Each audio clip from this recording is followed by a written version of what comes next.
Hi there, and welcome to Roll on the Adventure, the show in which we create, play, and then destroy our own tabletop role-playing games. Cue the intro. Roll on, roll on. Hello. Adventure. Roll on the adventure. Hello. The adventure. Today we're playing Conspiracy Board. It's a spy game. Demetrius isn't here because he's on holiday. So we've got Amy. Do you want to say hi? Hello, nice to meet you all. Nice to meet you too. Yeah, awesome. So, things that came up last episode that we might want to address before moving on. I really enjoyed Ivan Lovelace's saga. Ivan Lovelace. I forgot his name actually in the intervening time. Yeah. I forgot that his name was that extra. Great. It was great. And his discovery of his cyborg heritage, that kind of thing, was really fun. Android heritage. He is entirely non-human. And his ongoing need for Jolt Cola. Yes. I actually had the Glom, the corporate conglomerate, as my faction the whole time. So I was slowly working towards that. And then I saw the opportunity for the Jolt Cola tie-in. I was like, I am taking that. Yeah, no, I'm glad. If you recall when we were kind of talking about the things we were looking forward to seeing, I said that a thing I was looking forward to seeing, which is ironic because I can't see it as a player, is one of the GMs being like, oh, no, this is cooler, and then just deleting everything and retyping it. There was a bit of that. Awesome. Mission successful.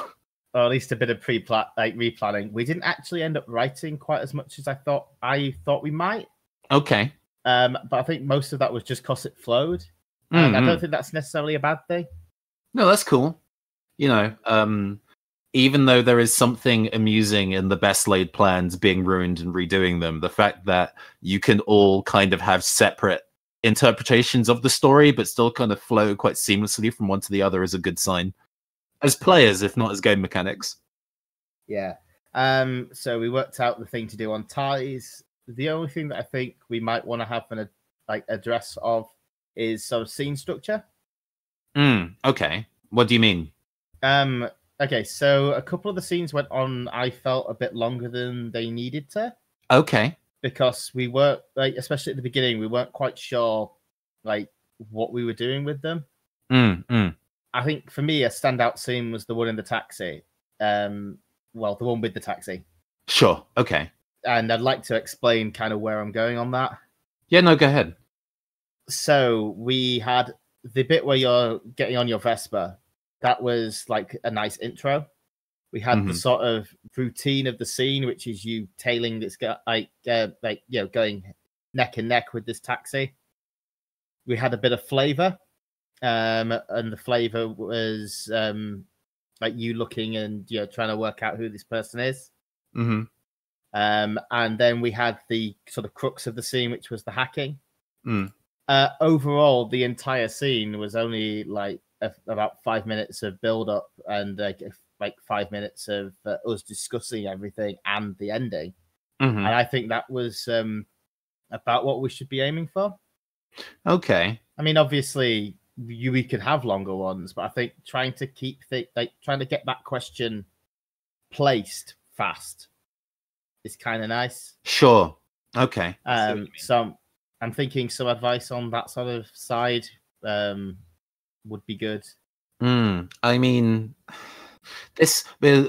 I guess this is one of the situations where giving the spy a mechanical thing to do is probably a good thing to do here, because this is the point where the spy could be like, I want suggestions on how this plays out, because that's essentially what the loop is, right? Where eventually there's a point where all the GMs give suggestions on what happens next. I think it might be some advice on when to call that, maybe. I mean, having recently played Fiasco in between playing our session last time and now, it is actually surprisingly difficult to judge when a resolving of the scene occurs. Sometimes it happens naturally. Sometimes somebody just kind of needs to work their way in and suggest, a little easier to do in Meat Space because you can literally stick up a hand and be like, hey, but that's harder to do when we're just voices over the internet. So yeah, finding that kind of social cue, I guess, is one of the inherent difficulties of doing the system this way round. See, I think the main reason I don't have as much of a problem with that is because I've been doing improv jams and things, and I've been because I've been running them at events, I've been doing quite a bit of directing. So it's a learned skill, yeah. Yeah, and so I think definitely having some guidance on there would probably be a good thing. If we're willing to part the curtain, as it were, and just have somebody intervene, even if it's like at a polite point, obviously, and be like, this would be a good time to X, and then we all kind of take that responsibility, then that might help things keep pace. Yeah, I think so. Okay. The only other thing that I was going to suggest is if we keep the like montage scenes pretty short, you know. Sure. Mostly they're setting the routine. Maybe one or two can introduce some stuff, but it doesn't need to be much, you know. Okay. I think we overplayed it a little bit. We tried to introduce too much. Yes.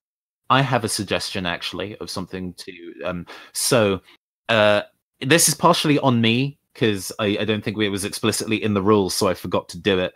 But eventually, at some point near the end of the game, I was like, I can connect two pieces of information, and then that becomes fact. And I was like, why haven't I done that earlier? There's probably multiple options where I could have like connected info earlier and started to cement that line of thinking.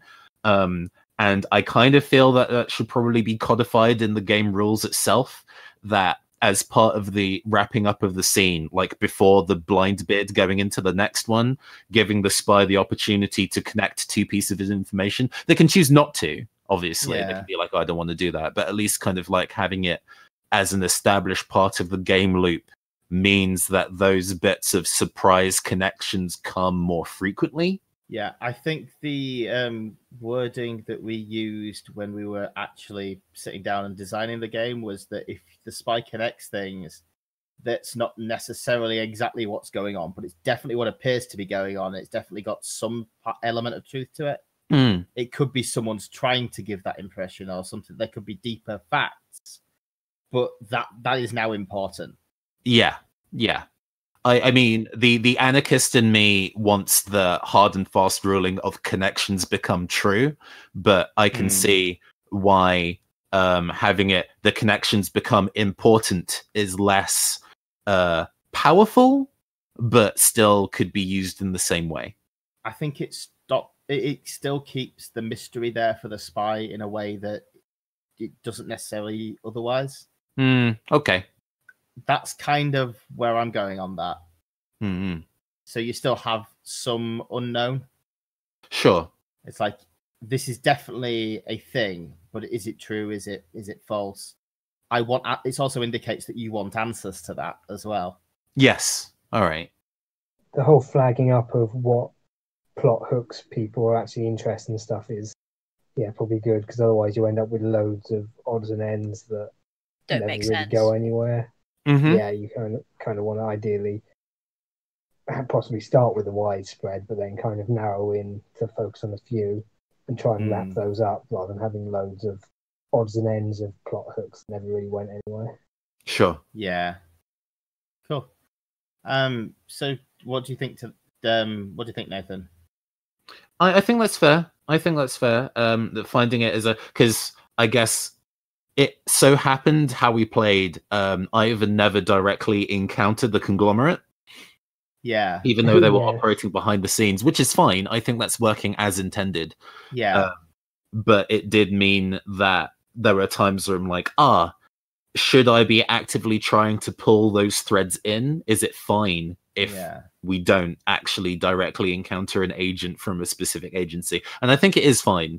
I don't think that's a problem. But having the ability as the spy, because the spy has both a lot of power and not very much at all. They are obviously, like, in terms of the game world, hyper competent. There is no reason why they should fail at doing something unless it's dramatically cool. But at the same time, they don't have much story control until they start connecting bits of information together.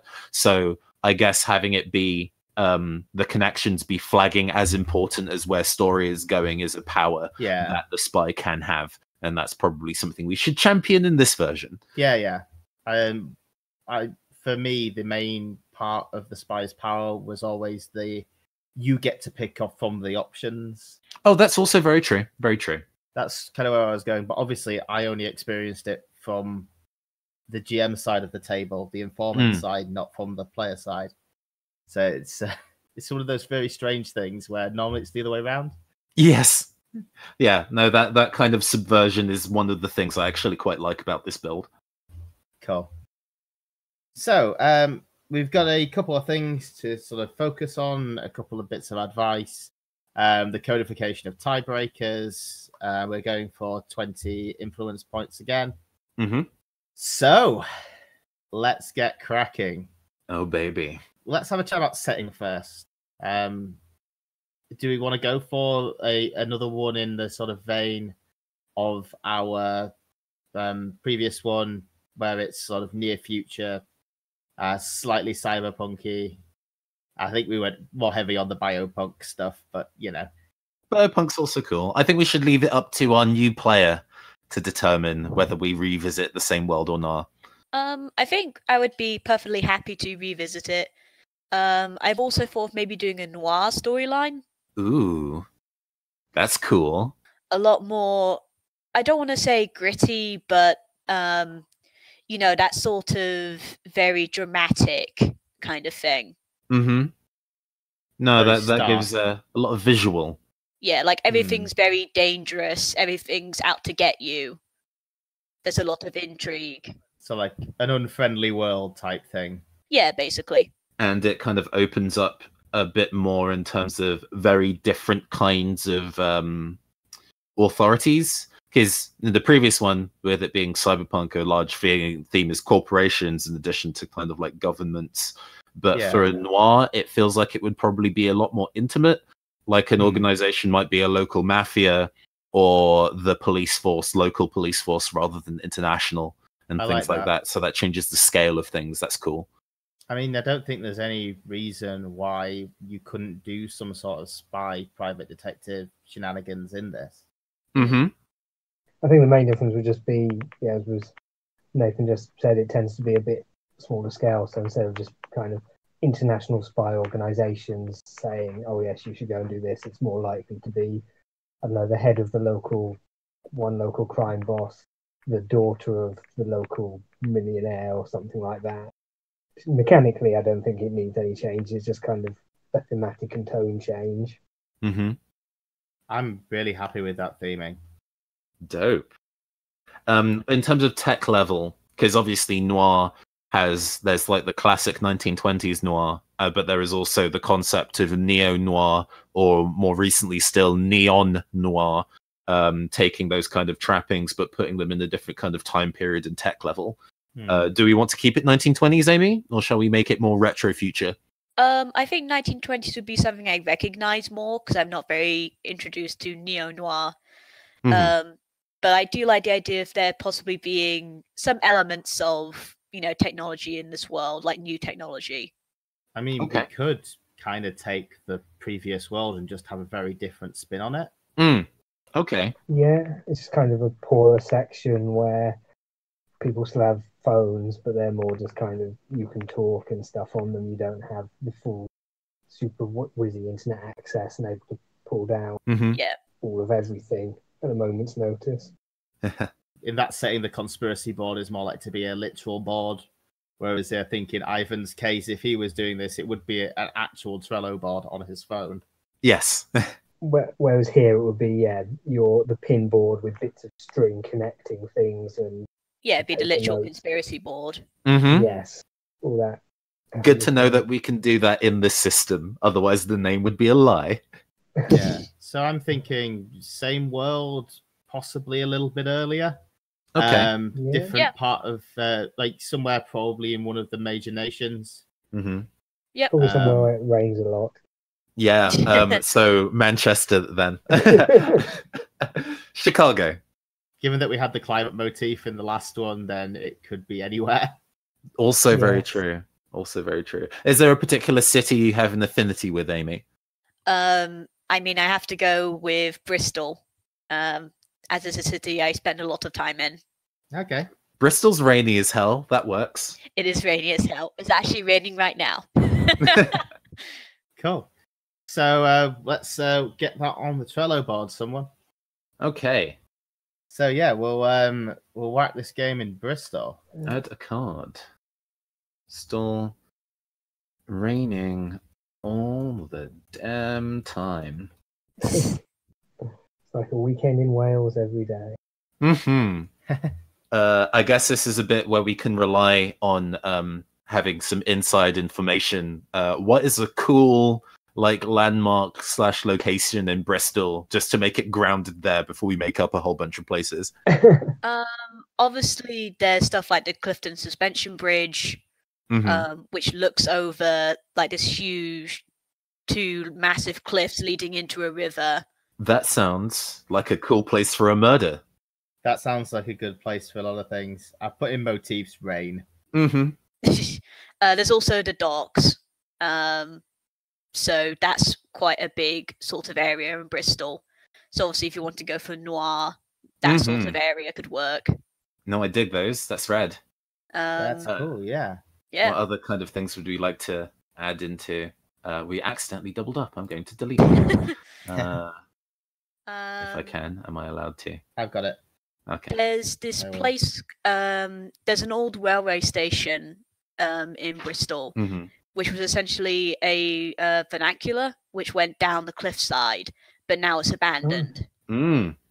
Abandoned funicular station. That sounds like a good place for a dramatic fight. There's also a lot of abandoned buildings in Bristol in general.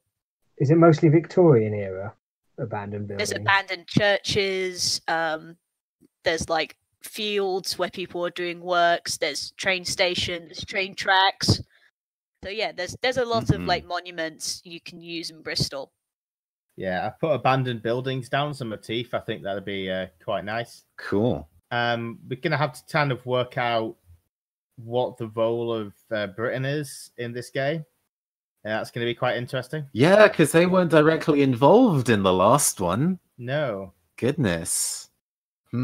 So definitely talking about the role of government in this retro future non-stop Cold War, huh? I am not enough of a history buff to actually know our current or our historical involvement in that kind of thing. Does anybody know straight up? Or shall we Wikipedia that shit? Are we continuing the Cold War sort of yes. setting? As if it never ended. Britain was allied with, obviously, the US. And we had our own stockpile of nuclear weaponry. Yeah, we contributed a lot to various intelligence gathering, and a lot of the RAF filing there and stuff still has a lot of American tech and staff there. So we could, for them to listen in on all of Europe's communication. We were an ally, but we were kind of also in it for our own protection. We kind of, we wanted to stay as separate from it as possible. We had the tattered edges of all our colonial odds and ends. Oh yeah, colonialism was just dying at the time. Yeah, so we were kind of the fading world. Okay. So I'm thinking some sort of sort of like a fierce but probably actually just insane independence. It's we're doing it whether it's a good idea or not. Okay. Yeah. That could be quite cool. It's Britain's just saying no to everybody right now. And it's not necessarily going very well. I like how in our previous game we teetered on the edge and then fell wholeheartedly into political commentary in terms of the world building, and I like we've immediately jumped back into that. It's in this entirely alternate universe, Britain's government wants to be incredibly isolationist. That's never happened before. Totally. I mean, it's a fantasy world. We can do what we want. Yes. Very good point. So, we now need to work out who our spy is. Yes. I kind of want a spy, but I know, Amy, you're interested in it as well? Yeah, I'm interested in being the spy, seeing as I'm sort of the interloper in the group today. That's pretty cool. I think that sort of like one and then the others kind of dynamic's going to work quite well for that. Sure. And the spy is super fun, by the way. I loved being the spy. So yes, by all means. Oh, cool. So, our spy, what do they want? I think I liked playing around with the idea that they want to progress further into the spy industry. Like they want to know things, they want the truth. Ooh, the sort of truth-seeking angle is really cool. I think it's quite cool with the noir sort of theme as well, where commonly as detectives, I want the truth. Yeah. Does this mean you're a spy, but you're still sort of on the outside? You're not working for MI5 just yet? No, I think he's like a freelance. She's probably like a freelancer who wants to get more into it, and this is her big break, basically. All right, cool. Oh wow! So, what are they particularly good at? What's attracted this job, basically? What are they good at? Ooh, that's a difficult one. You guys got any suggestions? I mean, last time Ivan's like particular thing was that he was underestimated a lot, and that let him get people to make mistakes, like socially. Yeah, he's really good at social engineering. Yeah. I like the idea that she knows a lot about sort of the underground portions of the world. Bristol does have quite a lot of downtown districts. So it can be quite a nasty place to be if you end up in the wrong side at night. So she knows her way around. She knows the back streets. Okay. So maybe street smart. I'm adding alleyways, back alleys to the motifs. So knows the local criminal element inside and out with street smarts. So you've got, is it like a lifetime of connections, or is it just you're good at cutting deals, that kind of thing? Yeah, I think she's pretty good at cutting deals. She knows the lingo. You've got an eye for like information trade, that kind of thing, maybe? Yeah, I think that'd be I think that'd be good. So how do we want to phrase that in like a sentence? I think it could probably be knows how to get what she wants. She gets what she wants. That works. Knows the criminal element. Maybe she's an ex-criminal herself. Who knows? That might pan out as we play. I'm sure we'll find out one way or another. X is possibly a thing. Yeah. What is their vice? So what's the thing that gets them into trouble? I mean, the truth seeker thing was quite interesting. Dangerously precocious, huh? But then Noir has all sorts of classic vices for their PIs. Yeah. I think definitely I like the idea that those two things, what she wants and what she's good at, do conflict each other a lot of the time. Like the fact she wants the truth and the fact she knows a lot of criminal contacts probably means she is likely to get betrayed. Oh, is she too trusting? She's probably too trusting. Okay. Oh wow, that's a pretty bad vice for a spy. This is very noir. I mean, that's great though. Yeah. She is totally going to get knocked unconscious and left in an alleyway at some point. Oh god, if she gets thrown into a river, I'm going to be very sad. I mean she's in a noir. It's practically part of their life cycle. You might get roughed up, but you are, I guess, part of the way that this game works is unless you particularly want it to, there's no reason for your spy to fail. So, they could get in the punch up. That doesn't necessarily mean that they'll lose. Yeah, I mean, you could also end up picking the I get murdered ending. Also true. That'd be interesting. That's also a thing that you can get to pick. The darkest timeline. But yeah, I like the idea that she's a bit too trusting because she's not done this very often, so she doesn't exactly know the risks. Yeah. So you're used to criminals but not spies, I think, is like, how like people need to be true to their word or no one trusts them. It's different with governments, Yeah. Okay, cool. That's pretty damn cool. I like that. Okay, then. So the factions. Yeah. We were going to go for a little bit more of a local focus. Mm-hmm. Yeah. So I reckon that our factions should be more along the lines of a couple of local things and one outside faction. Okay, that makes sense to me. The local mafia is definitely going to be a thing. Yeah. Oh, definitely. Bristol Mafia. The Bristol Mafia. There's something in Bristol called the Bristol Port Authority, or the BPA. Oh, yeah, which have I like that sort of jurisdiction around most ports in the country, actually, but they're focused in Bristol. And due to the ongoing Cold War and so forth, I can see them having significantly more power and influence than you would expect a port authority to have. Yeah, definitely. It's like anime student council levels of authority. Oh yeah, Yes. love me an evil anime student council. Yeah, so basically they are significantly more the law and authority than even the police or whatever. This is their turn. So who's the threat? Who's the threat? Yeah, because I guess the local mafia are going to be your friends, and the Bristol Port Authority, I guess, are an annoying neutral party. You could have the upper class, because Bristol is a city of massive diversity and also massive difference. Mm-hmm. So Clifton, for example, which is near the Clifton Suspension Bridge, is the very fancy district. You know, a lot of the older people live here who have a lot of money. So definitely. Ooh, is there a faction of aristocrats, like some kind of club? Yeah, like the Gentleman's Club. It is noir, so crazy rich people seems appropriate. Well, this club has to have a cool name, though, right? Usually with a color in it. I don't know if they're a faction, though, or if they're an organization. True. Or just kind of a representative of them. Okay.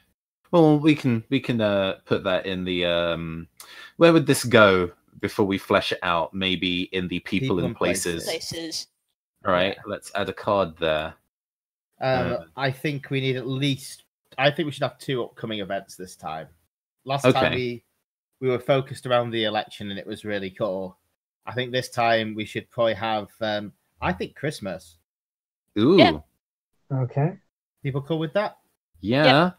It's a Christmas movie now. It is a Christmas movie set in Noir Bristol. Christmas is approaching. It's like we might get sleet if we're lucky. Sorry, I keep doubling up people's cards. I apologize. Don't worry about it. I will archive mine. And also, maybe it should be put in happenings. Yes. No, it's the idea with the happenings is I was going to keep that for things that occur in game. Oh, that's fair. It was just I gave people and places a bad name. If you look at what we've got on the conspiracy board PDF, we have locations, characters, organizations, and upcoming events I see. Okay. on the list there. I was kind of trying to do that, but then I called it something stupid. So yeah, Christmas is a good event. What else? I reckon that there's like a major mafia deal that's getting set up. I was going to say there's going to be a large charity auction. Ooh, I like that. Would there be some kind of, I don't know, possibly a falcon from Malta on sale or something? Ha ha ha. You know, let's go classic. But that's up to I think that's up to Amy, really, because this is the environment that she's going to be playing around in. No, I'm happy with both of those because both of those can interact well with each other. Like if Christmas is approaching, having a charity auction is probably a good accompaniment to that. Also, the fact you can completely mess with a charity auction. Yeah. Like you could have a heist suddenly happen because there's something that is actually very valuable. Or everyone's trying to compete to actually get the money to bid for the thing. There's lots of things you can do with it. Oh yeah, no, that's a lot of fun. Awesome. Cool. So I think last on the factions, we need our threat. So who's the sort of boogeyman? Who are people scared of? That's not local. Is it the Russians? Is it like some corporation? Is it Jolt Cola?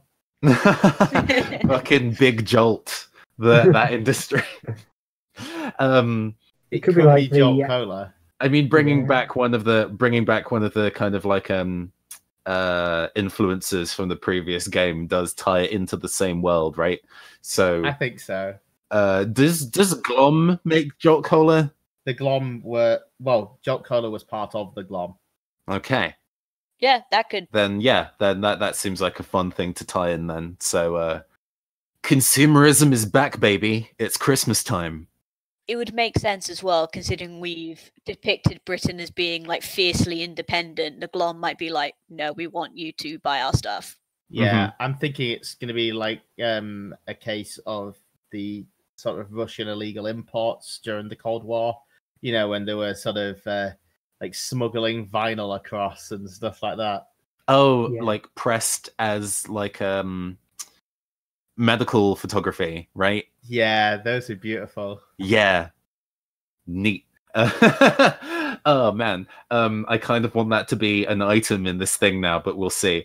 Okay, so it's the Glom facilitating international smuggling. Is that a thing that's like I think that's on the GM board. You should probably quickly have a look and claim some stuff. Oh yes, I've only been looking at the player board so far. This is a because obviously I didn't look at the GM board last time as the spy. I'm like, this is also another thing that I need to look at. Whoops. You might need to, at the point where Amy is out of chat, explain to me what the heck I need to do for the GM board again, because I'm slow. Shall we send Amy away for a bit and have a bit of a discuss quickly about GM ideas? Okay, cool. Okay, so if you would like to exit the call.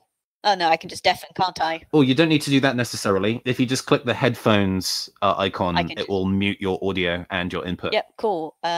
Beat me back in. Mm-hmm. Cool. So I'm thinking possibly something on like to do with like mafia politics. You know, someone's trying to get basically open up the market a bit. Okay. Are you thinking different factions within the current one, or an outsider trying to break it, or somewhere between the two? I think it's the Jolt Cola Corporation. Okay.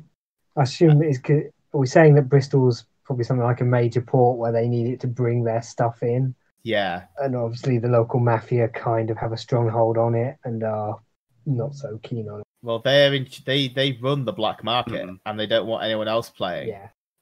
But they're also at odds with the Port Authority. So I'm thinking a really cool thing would if Jolt are putting the pressure on figures in the Port Authority, possibly people who are also in this this particular club for whatever reason. I've put in plot elements. Something that I would like to see is a return of that biotech, but yeah, Amy's gonna have no idea about it. That's okay. So depending on how overt we want to be, we could just go with the whole Jolt Cola does weird stuff to people, so there's occasional random low-end superpower stuff going on that no one's quite picked up on. I mean, I think that would be something we could easily introduce. I think particularly, though, we're going to need a job. Like, what's going to be the thing that she is hired to do? Well, when I brought up the charity auction, I'm like, okay, so there's something innocuous at the auction that has a cool thing inside it that now everybody suddenly wants. And I'm like, a thing inside an ornate puzzle box. Something that happens in a lot of classic noir that is neat, but needs to be maybe adjusted. There's like a heavy theme of Orientalism in a lot of American noir, which can be done in a way that isn't gross. I think one way to do it would be make it like stupidly American.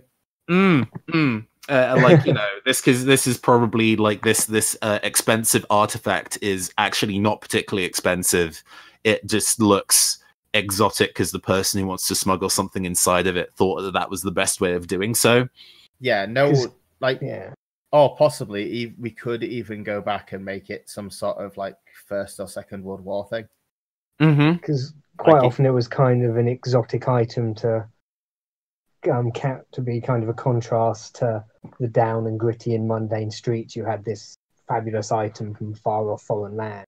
Yes. So, yeah, it could easily be, oh my god, it's something from wondrous sunny California.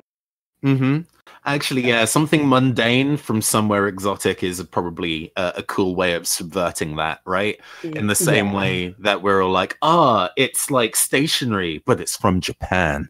It's like some sort of, well, if you think about how again going back to the sort of America, like Russian and the American contraband in Russia.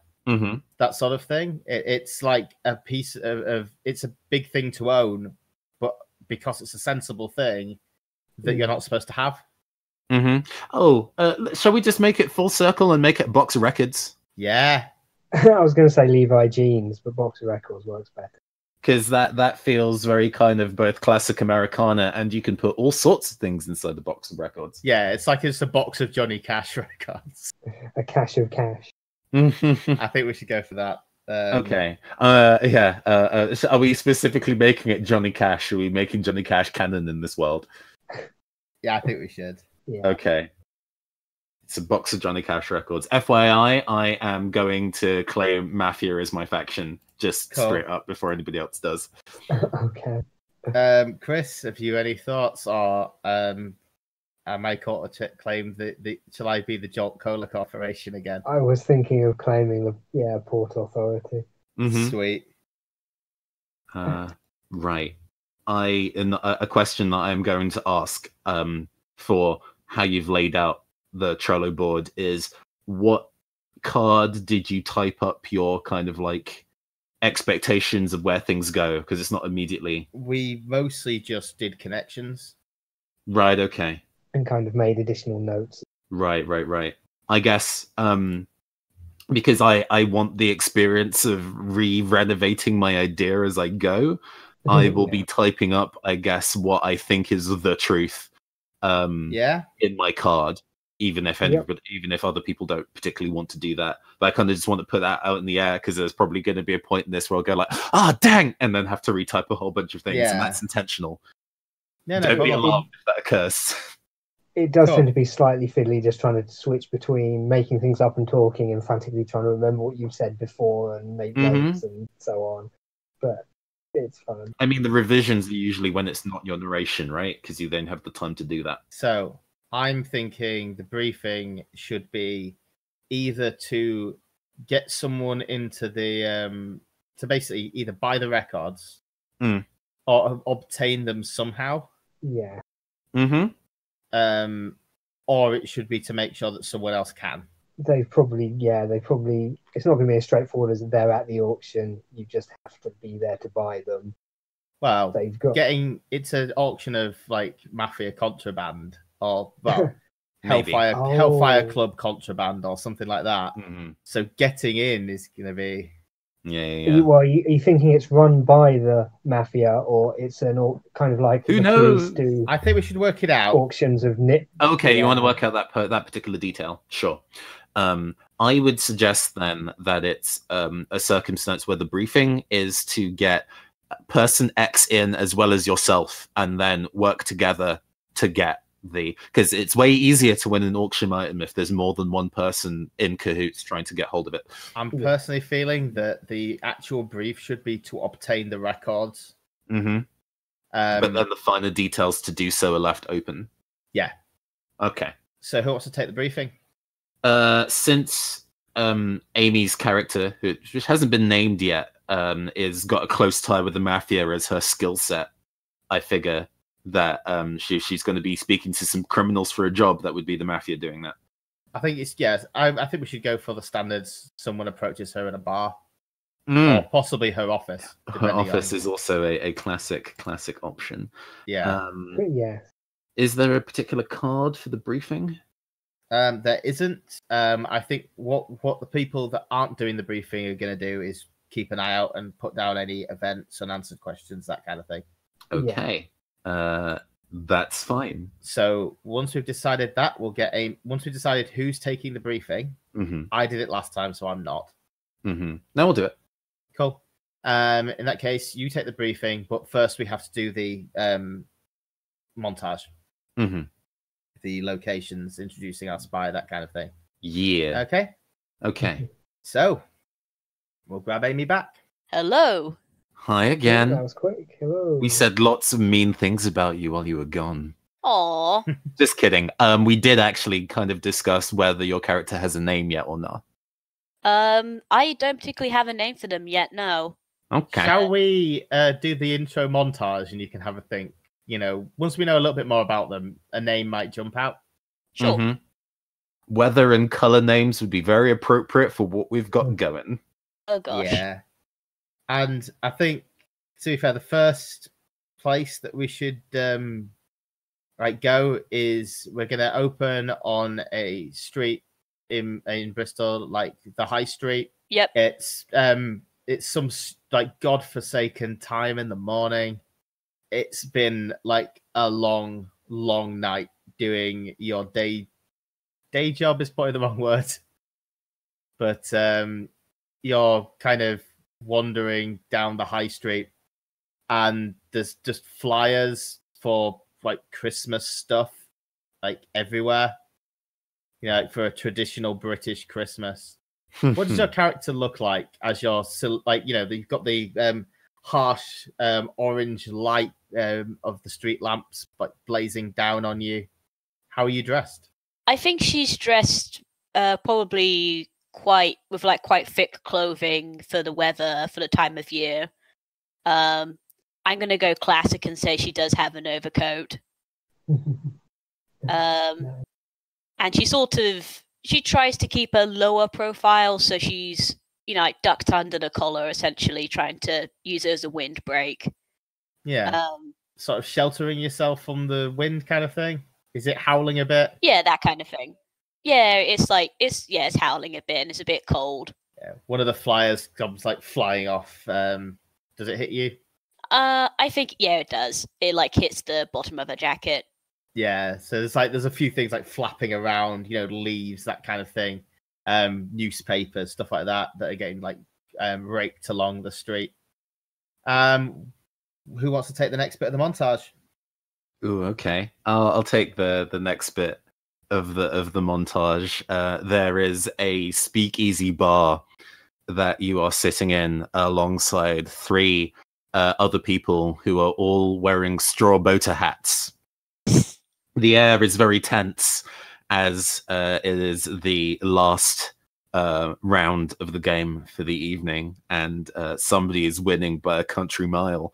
Are you winning the poker game? I think she is, yeah. I think she understands how these sort of games work. Yeah. There is a piano playing in the corner with a very, very nervous pianist, a single small Christmas tree atop it. And he starts to kind of swell in dramaticness for his jazz piece. And a lady sitting at the table, also wearing a straw boat, is like, "Can you shut up? This is too tense for this." And he suddenly jolts to a halt as the lady then, "I have a full house. Beat that. Do you have a better hand?" Are you trying to remember the hands now? I do remember the poker hands. I did run a casino. Oh, yeah. I think she's going to say she's got a royal straight flush. Oh, shit. Yeah, there is a kind of like, she slams her hands down on the table. It's like, every time, and just kind of sweeps the poker chips like into the air. And then there's a bit of a freeze frame as we go to the next scene. Yeah, she's all smiles and takes them. Cool. Sort of moving the extra cards she had under the table. Yeah, the camera pans down in this freeze frame of flung chips everywhere across your kind of wide smile, and then under the table where you've got additional cards stashed. Nice. The door opens, letting as there's sudden wash of moist, cold air outside. You can see it's chucking it down. It's a orange, flickering streetlight visible. It looks a horrible night as a youngish man walks in. Everyone else glares at him as he shakes the water off his coat. He's on the breast of his coat. There's a heraldic crest. Just everyone's kind of grumpy that somebody from the port authorities come in. As he looks around, not particularly caring, and sees you there. Ah, pleasure to see you again. So he then goes up to grab a drink before coming and sitting, not to join the group of you, but close enough to make his presence known. Again, much to the general discontent of all of the listeners. Is this somebody? This is somebody from the Port Authority, but is it somebody you think you would have had business with before? I think it's someone she has had dealings with before. She keeps her contacts open. As the other players get kind of grumpily settle up and take their winnings after, well, some of them probably take it with good grace. The lady somewhat less so as you beat her at the climax. Once the others have gone, he sidles over. So, you've been up to some of your usual business. Just remember to keep it quiet. A little bit here, a little bit there. So, have you heard anything about any of this, well, dodgy business going on lately? There's been hearing all of the gestures that the people have left. Usual suspects seem to be gathering for something. As long as it doesn't interrupt our usual arrangement. It won't. Good. And just be sure to keep me in the loop if you hear anything untoward. And, well, I'm sure it would be most unprofessional of me if I were to let it slip that Dock 6, the guard might be drunk tonight and might be unlocked and open. No, of course, it'd be very unprofessional for you too. And she picks up her winnings. He takes one of the poker chips and looks at you for pocketing it, unless you're going to object. She doesn't. She's got a lot to spare. There's no reason for her to be bothered about one chip. Cool. Good. Nathan? Okay. I guess the scene moves on. You've had a lucrative evening of drinking and winning at poker, and with the scene then rejoins us at your kind of offices.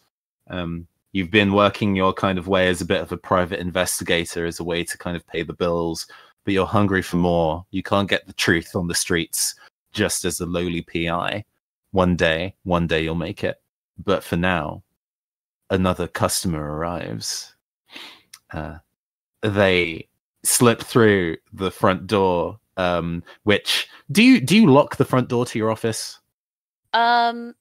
I imagine the office is like embedded into a bunch of other offices, so she doesn't tend to lock her own door because she thinks the front door of the entire building is locked. So anyone that's in here, she's not going to lock her door. Yeah, they know what they're doing. Yeah. Cool. Is it the kind of door with like the frosted glass with your name in it? Is it that kind of like classic deal, or is it unmarked? I think it's the classic, like, frosted with the name on it. What's the name? Cassandra Dale. Yeah, love it. This man wanders through into your office. Straw boater held very, very low, so you can't see their eyes, but their like long handlebar mustache is definitely visible below the brim, wearing a very, very dark purple pinstripe suit. And you know that this is the Straw Boater Gang's informant, Johnny Violet. Okay. And he kind of like comes up and is like, "Hey, miss, I got another job for you." Always a pleasure, Mr. Violet. Yeah. I mean, you do good work with us. You keep us in the loop. We've invited you to our Christmas do, so you're like family to us, you know. So we got good work. We got good work for you. So, what's the job? So, since it's like Christmas season, we're all trying to go and get our leader a pretty nice Christmas present, if you know what I mean. Like good, nice, shiny thing. Let her know that she's like appreciated. And but she don't just want any old thing. Like she already got jewelry. She's good for hats, funnily enough. But she's a music fan. And there's a Christmas auction. It's gonna be going down. Like not any of those like bougie, like rich ones. It's like it's a rich one, but it's not that you're gonna find in the kind of rich part of town. This shadier kind of like a rival criminal auction, and they have some pretty good stuff. I heard. I mean, like I had to shake up a guy for it, but I heard. And they've got this box of Johnny Cash records, and we figured that'd be pretty cool for her to get. And you want me to procure it? Yeah. I mean, like, any way you know how. You're pretty good with the criminal element. I don't really talk to these guys too much, except for when I'm, like, shaking them upside down for money. So I don't know too much about the criminal organization a whole lot. But yeah, if you could get that, that'd be great. How would you like it done? Quiet or loud? Well, they ain't one of us, and if a couple of their people like happen to die and then like can't collect like protection money, that's pretty cool for us. But also, you know, if you kill some people and it leads back to us, that ain't so good. So like, do what your heart tells you. Just don't get us in trouble. Like, you know what I mean? Okay, so no holds barred. Noted. Oh, yeah. This is a bit of a Christmas present for me too. Just hearing that.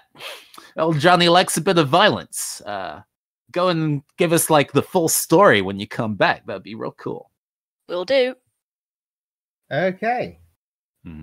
So now you need to decide where you're going to go with this. If there's anything you want to add to the board. Ooh, this is. Are you addressing me or Amy? To Amy. Anything to add to the board? So there's a rival criminal gang. Mm-hmm. Do we know anything about them? So we'll add in the rival syndicate. Yep. Apart from that, I think that's so not the usual people. Mm-hmm. Yeah. There's another element. So yeah, they definitely came up. So they are now added. So how are you going to go investigate this rival syndicate? What's your first port of call? What's your first approach? My question I'm wondering is if she knows anything about them. I presume she knows a little bit.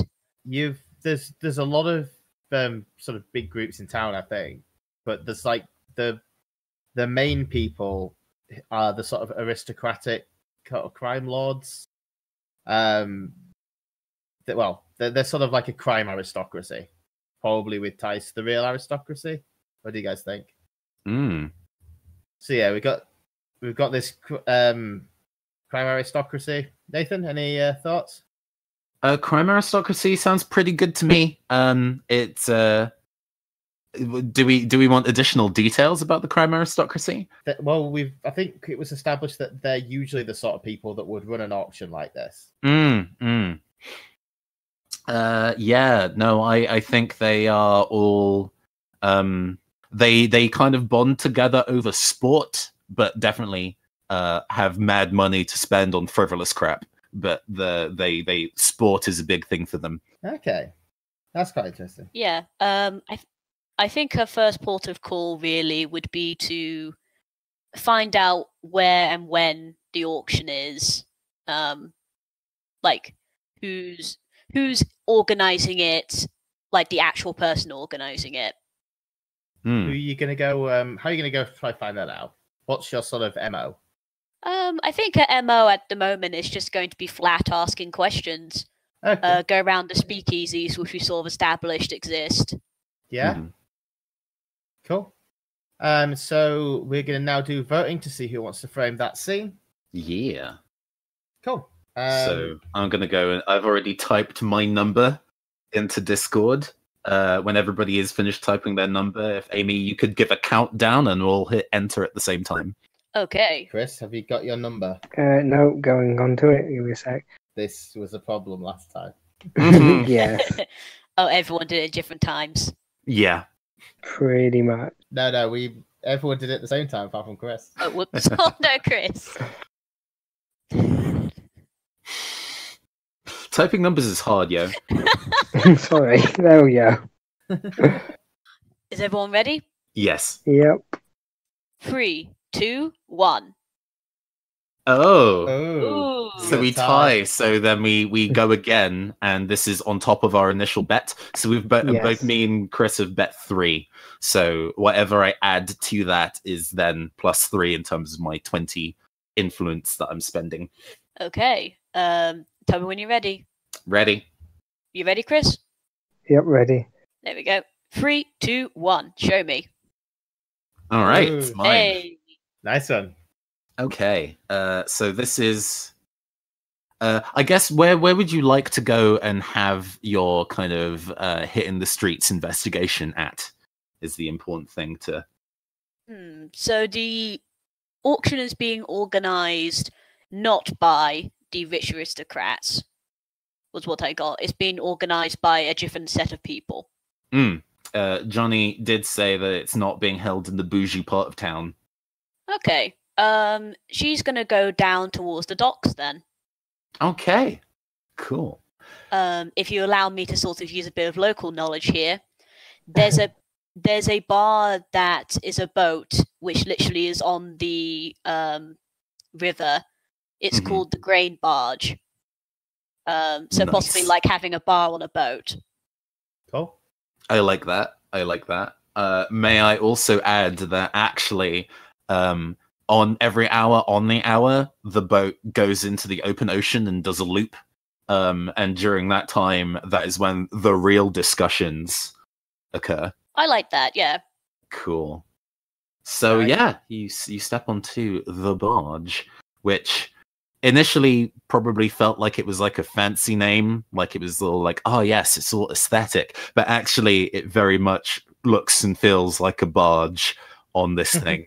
It's not actually particularly comfortable at all, and as it starts to set off on its 11 at night loop, the weather's actually kind of poor and the seas are choppy, so the boat is kind of swaying a little bit from side to side, and there is a shot of what are you drinking? What's your poison of choice? I'm gonna say rum. Cool. Just a straight up rum on the rocks is kind of sliding a couple centimeters back and forth along the bar as the boat rocks back and forth. What do you do? She's going to look around and see who's on the barge. Yeah. It's a quiet night this time round. There's the barkeep. There is a jazz quartet playing their best. It's really awkward to play during this period of time, but they've been established at this particular venue for a while, so they're used to it and can accommodate. There are 2 guys playing pool. Okay. I think she's going to talk to the barkeep first. How's it going, love? Great to see you here again. Always great to see you as well. So, what's it this time? You don't usually go for this part of the ride on the barge, unless you've got some work to do. Nah, I got a bit of work to do this time. I'm Cool. looking for someone that might be linked to the charity auction. There's something a friend of mine would like to have. Well, love, how nice are we talking for the charity auction? Are we uptown? Are we downtown? We're not uptown, but not exactly downtown either. Oh. A little bit between the two. Ooh, old town. I hear that. I hear the historic part of town. Great to visit. But yeah, I might know something about that kind of area. What would you like for the information? Yeah, well, you're one step ahead of me. That's why I like working with you. You already know to keep me sweet. Well, what I need is we've been running kind of low on medication. He wiggles his eyebrows for the boat, like seasickness. You understand? Like it gets hard on the old stomach. He's built like a brick wall, and as he kind of like slaps his stomach, there's like a poof as he does so. Yeah, can be a bit hard on the delicate stomach sometimes. So we have a list of medications that we have on board, but we started to run out. If I go fetch that for you, if you can get some of the meds for me and the boys, then happy to tell you everything you know. I'll happy to give you some of that info up front. You can send a runner onto the boat if you can't make your way back here. You got to be there late in the evening. That's all good. And he rummages around underneath the table and like produces a surprisingly neatly handwritten list of various medications. Some of it is just straight up narcotics, like unsurprisingly, but there is also kind of like stomach antacids and similar. Yeah, so there is actually some legal stuff on this list. Yes. And I'm guessing like he's running low of everything. Yeah. Sometimes you need additional hard drugs as well as soft drugs to get by in the hard streets of Bristol, the hard oceans of Bristol. But yeah, what I can tell you up front is that there is an auction that happens around winter. Actually, thinking about it, probably is a Christmas auction. I don't celebrate it, you see, so I don't really pay attention to that kind of thing. But yeah, it's in like the library there. They hold it in like their book vault. Is what I've heard. Like old Timmy, like the janitor, he likes old books, so he likes to go and gets turfed out on his ear every time. One day I'll make it. But yeah, I know that there's an exclusive auction that happens in the library in its book vault. Oh, thank you for the information. And she takes the list and she puts it in her overcoat in a sort of sewn-in pocket. Mm-hmm. This is not the first time she's had to do this. Wait, one more thing. And I think this is probably a good time for everybody to make a suggestion about what the one more thing should be before the scene ends. Hi, hello? Yes, hello. Sorry, no, I was just cold. No, the other GM's like, hello. Oh, sorry, I realised I had my mic on mute. I was just suddenly trying to think of an appropriate thing. No, it's all good. So this is our first set of choices. Amy, you're going to get to choose one of the options. My suggestion is that he is like, could you take Timmy with you to the book auction? Is what I'm going to suggest is the additional thing as the scene ends. I think one of their friends, they haven't heard from them in a while, and they want to know. Like you'd probably run into them, so you know, there's going to be some setup, foreshadowing stuff there. Say hi to my mate. Okay. And my suggestion would be, you know, Mr. Spade, your mate, the dockmaster, you do some work for him occasionally. You're going to need to, if you could run some of the goods over to him. But watch out, there's a couple of new investigators been assigned that actually do their jobs. So they've not been corrupted yet, so keep an eye out for them. So what do you want? Do you want new investigators? Do you want a drop-off? Or what was your one, Nathan? Could you take the janitor, Timmy, with you to the auction? Tag along for the auction. What do you think is going to be most interesting? I like the idea of the dock officer who needs to be paid off, but you need to do it in such a way that the others don't know. So, Chris, do you want to quickly narrate that, and then we'll get on to your next sequence? Mm-hmm. Okay. So you managed to pick the drugs up without too much of an incident. There was a bit of a usual back alley scuffle, a few bruises. I'm sure when you tell your acquaintances about it, will be somewhat grander and a lot more dramatic. You managed to get away with all of the goods. So yeah, you've dealt with Andrew Spade quite often before. He's the dockmaster who's very corrupt and basically pretty much takes bribes from everybody. So where would you? Well, yeah, you normally have to at least pretend to meet him somewhere semi-official, so it makes it a bit inconvenient. What kind of place do you think you'd normally meet him in? I think if it's got to be like a semi-official meeting place, there's probably an office, I imagine. Okay. This being in the finest traditions of British authorities, it's probably a stacked up load of porter cabins by the docks. Yeah. They've theoretically been trying to turn into permanent buildings for years, but never gotten around to it. So you basically got this cluster of like a dozen porter cabins that's rotting and endlessly patched up and lashed with sea and everything. Given its cyberpunk, well, quasi-cyberpunk Bristol, it's all dark and just lit with floodlights. Lots of people bustling to and forth. As you go in, how friendly and well-known to his staff do you think you would be? I think she would be fairly friendly. She is a rather trusting person, so she wouldn't be very gruff with them. And she's probably been here a couple of times, enough that if she was unnecessarily antagonistic towards them, they would be like, "Oh, something's up." So she's fairly nice to them, but she's not that familiar with them. Cool. So it doesn't take too long to get waved through to his office. As you approach, you can hear him shouting or having a shouted argument with some other people. He yells at them to, well, basically try and... He's got things under control. He's got things stable. He doesn't need people bustling in and changing everything. As a young woman storms out, she's, unlike everyone else, she actually looks quite professional, with sort of SWAT-style body armor, gun holstered at her waist. As you then go in, he's fairly slightly chubby middle-aged man. He sits down and sees you come in. What trouble have you brought me? The regular kind of trouble.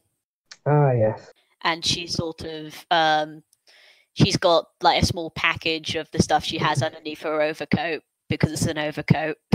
Of course. Ah, yes. Little something for the rheumatism.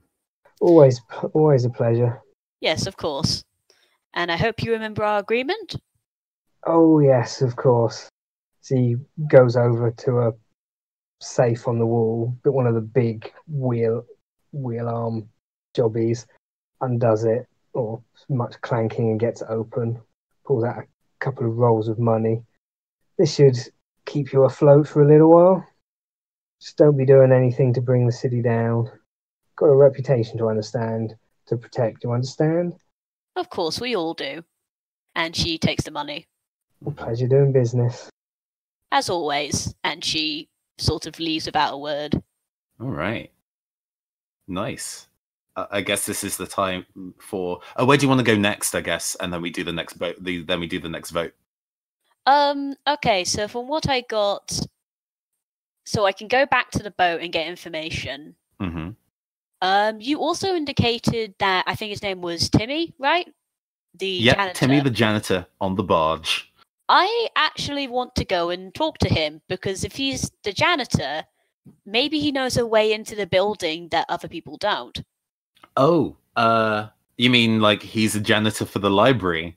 When I said that previously, I was like, he's a janitor on the barge. But actually, I really like the fact that he's a janitor at the library and can't even go to the events there. That sucks for him. I like the idea of, like, maybe he knows a back entrance into the library. So if, for instance, she needs to go that way or she needs to escape that way, she has an idea. Mm-hmm. She wants to scout out the location indirectly. Cool. In that case, let's quickly put on Timmy the janitor as a people and places card, just to make that canon. Cool. And we'll be back for the vote in a little bit. Mm-hmm. See you soon.